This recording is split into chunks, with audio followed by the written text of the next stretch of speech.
Hello everyone, Saturn here discussing the history of steel making technologies in Wiki 3 and how it impacts your nation in the game, so let's get into it.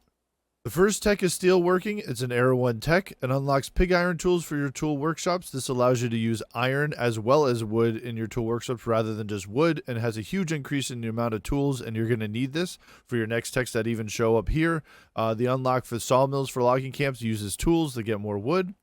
And then your steel mills, which is the most important discovery definitely in this tech, requires more iron as well as coal. So you're going to be using even more tools, and this will allow you to produce steel.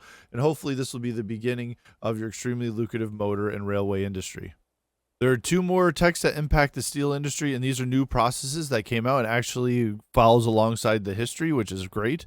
We have the Bessemer process. This is a new process that allows even more steel out of your steel mills, which also leads to another process called open hearth process. Again, even more steel will be made available using more coal and more iron. And so let's get into the history of it.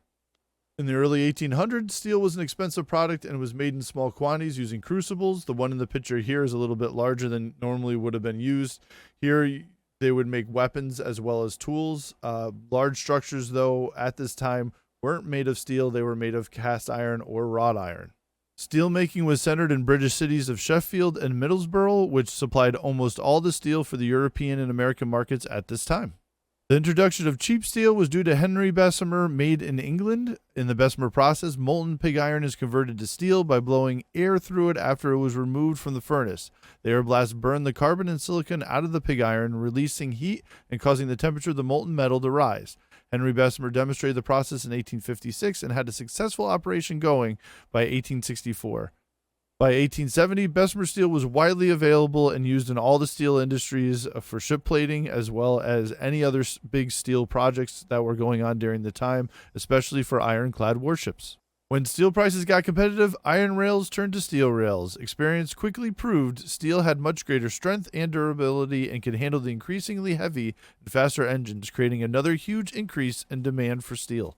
After 1890, the Bessemer process was gradually overtook by the open hearth steelmaking method. Its main advantages were that it did not expose the steel to excessive nitrogen, which caused it to become brittle. A batch took longer to complete, which made it easier to control, and permitted the melting and refining of large amounts of scrap iron and steel.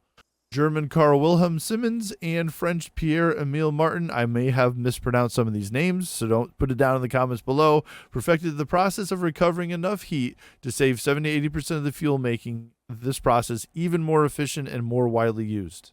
So now that you know the history of steel, how does it impact the game? Well, you're going to need a ton of tools, and pig iron tools gets unlocked, which is great. You're going to have to use more iron, which uses more tools. So as you can see, there's a cycle here. You're going to also need a lot of coal, which again are going to need tools, and you need more iron.